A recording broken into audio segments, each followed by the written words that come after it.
How you doing? I'm Rebel, welcome back to 7 Days. In this video, I'm going to walk you through how to build a beginner horde base that starts simple, but as you progress in the game, it can grow with you. The first 3 steps that we're going to focus on is building a foundation, adding defenses, and crafting a solid fighting position. It's the backbone of any successful base. Alright, first things first, I need a plan. We need a structure that will protect us from the zombies while giving us control over their movement. For this, we're going to need an elevated platform. And if you're just starting out, I strongly advise you to use the KISS method. The keep it stupid simple or keep it simple stupid, depending on which way you look at it.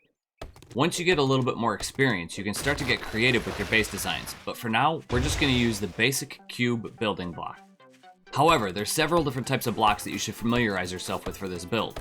The cube, the wedge, pole side centered, scaffolding ladders, and stairs. They're all in the basic shapes menu. These are going to be all the blocks that we're going to use for this portion of the build, but when we get to the more advanced section of the build, there's going to be more. If you're unsure of how to change block shapes, it's simple. On PC, hold R and move the cursor over to the Shapes tab. Or on console, it's X or square. There's your cube. There's the pole side centered. There's the wedges. There's the stairs. And there's the scaffolding ladders. Start by gathering materials early on. Wood and cobblestone is your best friend. You'll need at least 1,000 to 2,000 wood to get started. You can get away with less, but in my opinion, the more resources you have, the better prepared you're going to be. It's also beneficial to start digging up clay and stone to craft cobblestone early as well. So grab a stone shovel, start digging. If you're being proactive and thinking ahead, you can start by digging clay and stone from an area that you can utilize as the beginning of a zombie pit. And you can craft wood shapes directly from your inventory. The same goes for cobble. If you're unsure how to craft it all, open up your inventory with tab, click on the base material, and then recipes. This list will tell you everything that you can craft using the basic ingredient and the required resources to make the desired item. Let's say we wanted a paintbrush, so we need 2 wood and 1 leather to make a paintbrush. When you're choosing your location, look for an area that has flat terrain with clear line of sight. Avoid areas with dense trees, steep hills, or water, because sometimes natural obstacles can make zombie pathing unpredictable. Now once you have your mind made up of where you want the beginning of your foundation to be, dig a couple holes down into the ground. This will protect your base more than just placing blocks right on the top of it, and build yourself a 5x5 grid.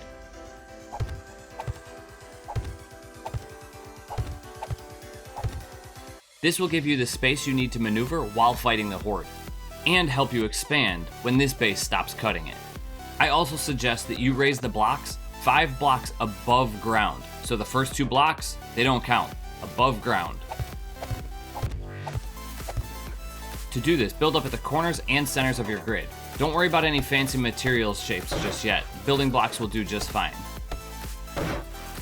And remember that anytime you cover up one of your blocks, you're not going to be able to get to it anymore. So make sure that you're upgrading your blocks to the minimum of cobblestone when you're doing this. For right now, the foundation is the most important piece of your structure. It's got to be the strongest to be able to withstand anything the zombies can throw at it. Eventually, you're going to want to fill in this entire wall here. But for now, we just need to fill it in to the point where it's level with the grass. Now for the platform itself. Fill in the top of the pillars with wooden blocks to create a flat surface. This is going to be your fighting platform for the hordes. Now that your platform is built, you're going to want to add just a little bit more stability in the center of your base. This will help keep everything supported strong. Now, if you don't have enough cobblestone, that's fine. You're probably not going to need all the cobblestone in the world right off the base, and everything's not going to have to be cobblestone right in the very beginning. But you should have, at the minimum, the bottom 2 blocks of everything. Your foundation and the bottom 2 blocks above ground, from here to here, all cobble. Anything else could be wood. As long as it's above that building block material, you're good. Then, add a ladder. Now your ladder should never reach the ground. Keep it elevated by 2 blocks. This will allow you to jump on it, but the zombies will just walk right under it. Now that the platform is complete, let's move on to the basic, simple defenses. Your goal here is to slow the zombies down and control the path that they take to reach to you. Zombies always prefer the easiest route, so you want to exploit that behavior. So first you're going to want to build a ramp or stairs using the wedge or staircase blocks. I recommend making a minimum of a 3 wide path and lining it up with your fighting platform. Once all that's done, you're going to need to build a staircase for the zombies to be able to reach you. That's the whole point of zombies. If they can't get to you, they just destroy your foundation, so you have to give them a path in order to get them to come to you. I recommend building a staircase that's 3 wide, and you could use the ramp pieces, staircase blocks, or if you need to, you could just leave it blocks. For this, I went about 12, 13 blocks away from my fighting position and built a staircase. Now you can fill each of these in with the staircase blocks. Hey, it's morning time.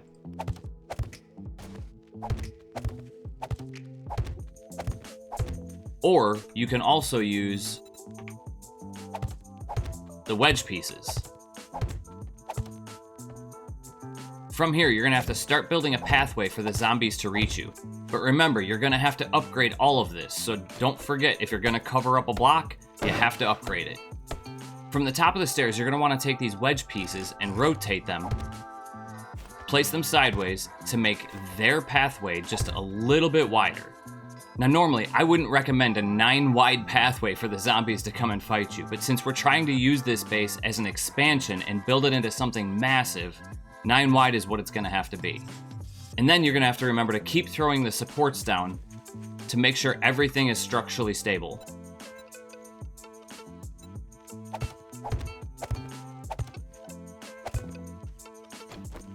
Once you get that section built, you're gonna wanna keep expanding this platform until you hit the edge of your pit. Edge of the pit. And then add some more stability.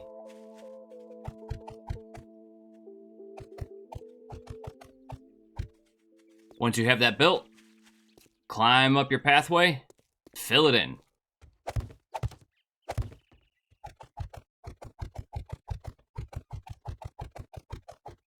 And then, once it's filled in, upgrade it. If you're just building the easy base, you don't need to expand it at all. But if you want to be able to make this base into something massive and something that's impenetrable, you have to go the 9 wide. Otherwise, the 3 wide, you can just keep it 3 wide all the way through. Then, from your staircase, you're gonna have to build a walkway for the zombies to be able to reach your fighting position. Make it just wide enough for a single zombie to walk through. For this, I suggest the pole side centered. Now, as you advance in experience, I suggest you experiment with different types of blocks and pathways to find out what works best for you. But for now, I just like to keep it simple. We want to keep their movement predictable, in a straight line, and in single file. The base is starting to take shape. There's still a lot of work to do to make this an unstoppable fortress, but it's starting to look good. While standing in your fighting position, start to build up the walls, but leave your exit and the zombie pathway open. I also suggest leaving an entranceway on each side of your base too. This will help for expansions in the future. Then, throw your roof in. I always suggest though leaving one spot open and putting a ladder up just so that you can get up there. You never know when you're gonna need to get to your roof. Once you're up there, reinforce it. Now that your little bunker is starting to take shape, you're gonna wanna go inside, go over to the scaffolding ladders, and place them flush with the inside of your wall. You're gonna want 2 of them. And when I say flush with the wall, you can see if I try to climb on that ladder, I can't do it. Neither can zombies. So if you put it on the outside of the wall,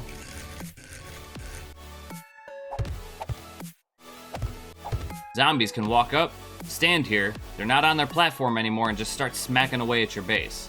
Nobody wants that. And the reason why everybody uses scaffolding ladders as their barrier between them and the zombies is because it blocks about 90% of the cop spit. So it gives you the ability to attack the zombies with the weapon of your choice while they can't get to you. It's also smart to add a small corridor with hatches just in case your first fighting position fails. You always want to have a backup. Another trick you can do is, since you have this area, this whole area right here to fight in, take one wood hatch and put it away from you, and the other one put it towards you. This will create a pretty decently strong barrier between you and the zombies if they break through that first fighting position. Something else that I like to do is take these plate pieces and rotate them upward.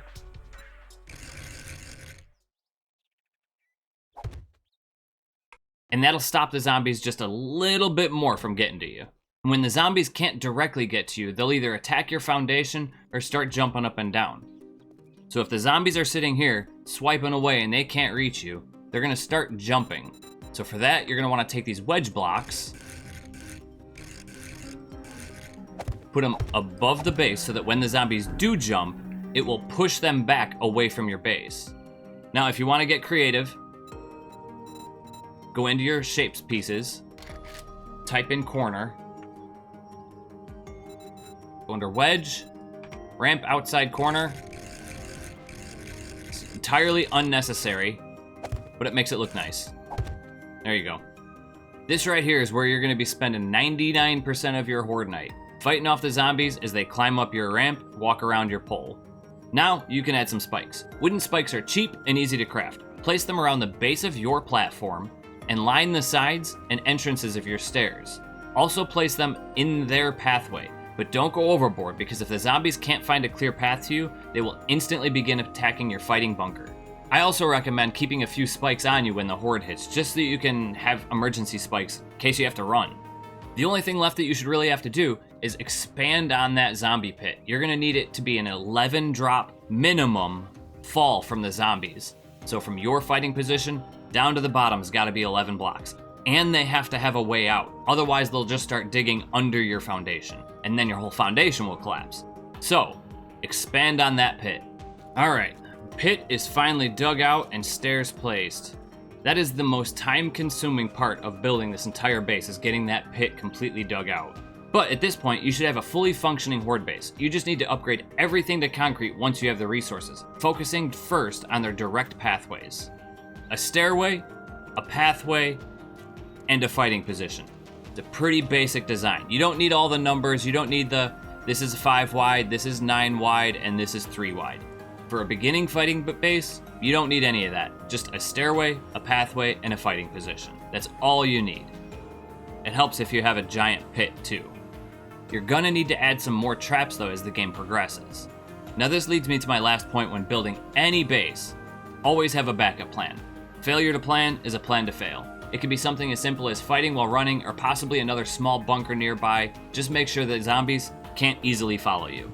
There you have it, the hard part's over. The foundation of your horde base is ready. It's a solid platform, simple but effective defenses, and a fighting position that keeps you safe while letting you dish out damage. You have to continue to upgrade the blocks as you progress, but this base alone, right now as it sits, should last you to at least day 21. Maybe day 28 if you're lucky. In the next few steps, we're going to look at how to expand this base with traps, killing corridors, and advanced upgrades to really put the hurt on the zombies. Remember the area of the walls that I said you should leave open? Here's how to use them. First, you're going to want to build a walkway that extends over the zombie pit all the way over to the start of the narrow path. Alright, the walkway is built. We built 2 corridors that kind of straddle our narrow pole. This will not only allow you to run additional fence posts along their pathway, but it'll also give you multiple fighting positions for yourself or a friend that's just tagging along. The last tip I have for this section is to invest in a robotic sledge. On its own, the robotic sledge can turn the tables on the zombies. Just make sure to place him on the left side of the zombies to avoid slapping any demolisher buttons. So if I'm a zombie walking up to attack somebody in the bunker, it's on my left-hand side hitting me. So I should smack against this, right down into the pit. Then the zombie's gonna have to run all the way around. Try again. Now, as the game progresses, you should have enough resources to build up a lot of concrete and a trap corridor or kill zone. That was the whole point of giving them this 9-wide platform. This is gonna be our kill zone. So the first thing that we wanna do is give them walls so that they can't get out once they're inside the killing zone. All right, so we got our entrance into our pathway. We got some spinning blade traps, but if we just have just these spinning blade traps, they're spaced too far apart in order for the zombies to actually do any damage, for them to like catch a zombie. So what we're gonna do is on the inside, create these pathways to push the zombies into the spinning blade traps. The downside to using these wedge tip full pieces is that it blocks your line of sight from the zombies too. So technically I can't start doing damage to a zombie until he gets past the first spinning blade trap. So they're gonna get pushed into the spinning blade traps by these pieces, and then they have to take this little tiny pathway to try to get to us. Now the spinning blade traps will take damage, and they possibly could get destroyed, especially if cops explode or demos explode near them. However, if you're on a late game Horde night, it's still worth the resources to build the spinning blade trap, even if you know it's gonna get destroyed. But I feel like using this method, the pros outweigh the cons, because right now, if I'm standing in the center of my base and a cop spits, what's he gonna hit? Brick wall? Not me. If it is too easy standing in the center of that base, I could also use my side walkways to attack the zombies at a closer distance. Now the zombies hate being funneled, and I guarantee you a lot of these blocks are gonna take damage. But with them focusing on tearing your walls apart and tearing the spinning blade traps apart, it should buy you enough time to take them out. Traps on their own do a significant amount of damage, but when you really start to hurt them is when you combine traps. And that's why electric fence posts are so popular. Combining them with a spinning blade trap or dart trap can turn a powerful horde into child's play. I also can't underestimate the power of running an electric fence post in line with their pathway. Before every blood moon, kite a zombie or two into your base to make sure that they react how you want them to. And if you've made it this far in the game, you should have a whole lot of concrete to be able to upgrade your base so that it can withstand a little bit of torture before the horde comes and gets you. You don't have to go overboard. It helps if you do. But if you just reinforce their main pathway, it should be enough for you to last a decent amount of time to make it through the horde night. There you go. That's the bottom two layers of everything upgraded to concrete. We should be good to fight the horde from here. And then after horde night, you have to analyze how your base held up, repair any damage, upgrade the weak spots, tweak your base based on how the zombies behaved. Over time, your base will become an unstoppable fortress, ready for anything the game throws at you. All right, let's see. We got creative mode off and dev mode off.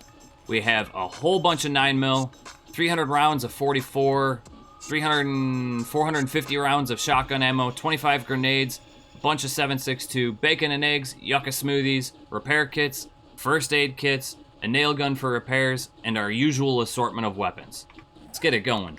Day 70, 9:58.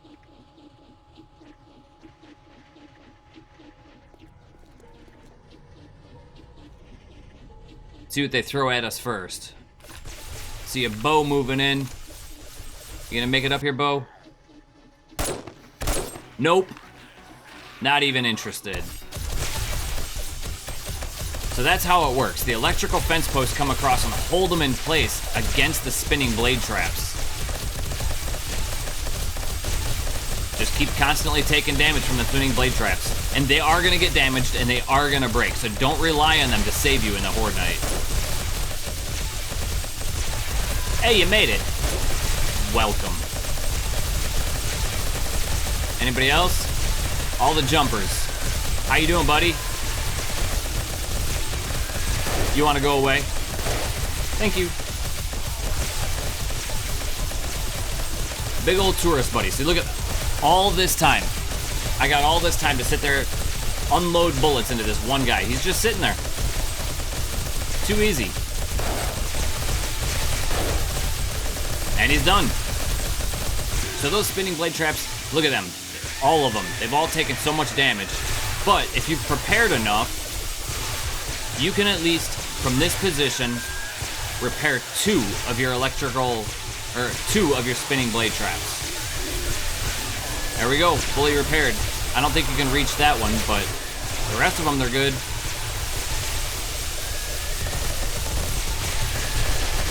Can you stop screaming in my ears, sir?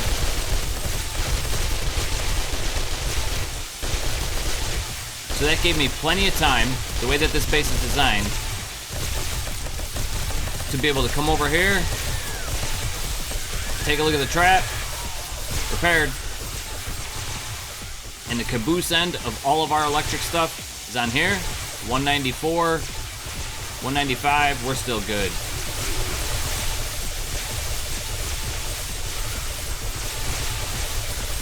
Golden. Too easy. We got this all night now.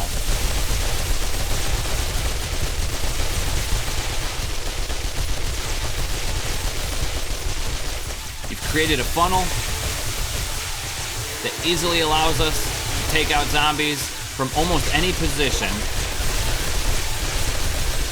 Yeah, see, they took out that first center block. So what? That block means nothing. They're still being forced by the top block and the bottom block into the other sides. You guys looking for me? I'm over here. Get up nice, close, and personal with you guys.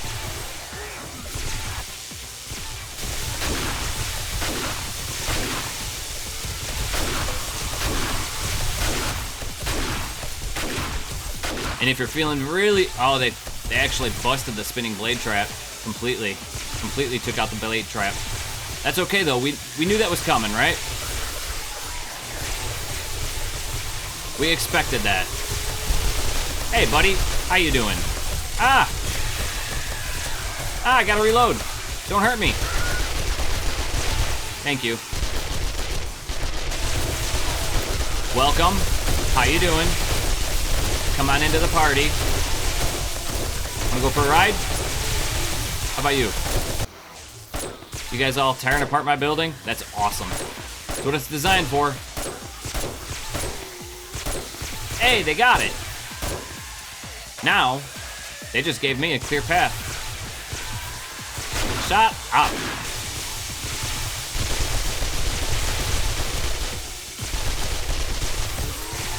So, there are other ways that you can design the base that will allow you to not lose the robotic pieces. I could have protected them a little bit better, but I got lazy. 2 hours and 48 minutes of recording. It's a long time. Hey, it's broken. Oh well. Come on. This is pretty tame for a Horde night, right? What's the matter? You don't like my walls?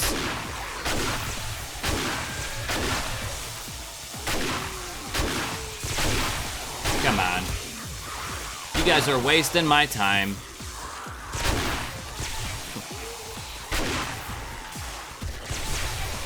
Cop blew up.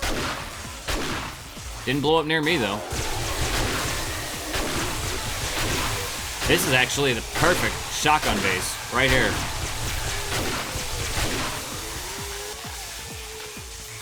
How you guys doing? Sir, get away from my wall. So all of our traps failed. The killing corridor is done.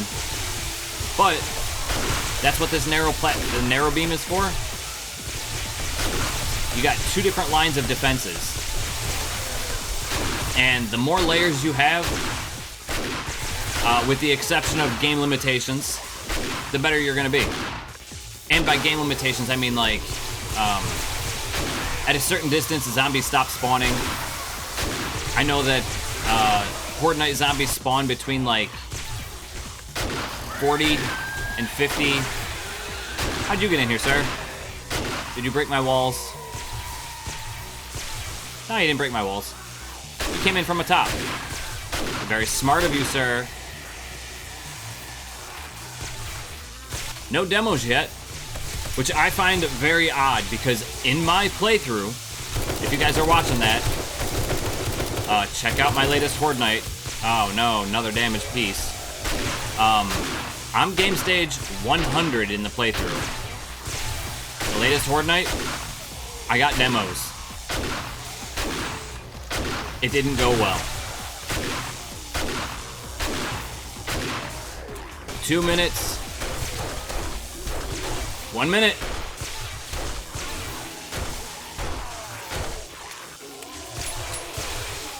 And that is Horde Night. Now the only thing left you gotta do is Clean them out. Take a look at where they damaged your base. Did we get them all? Oh, no, we got 2 left. Ladies, how you doing? How you doing? Want to get off my base, please? Thank you. Oh, another one. She went flying. Hi. Bye. All right, let's go finish them off so we can take a look at our base.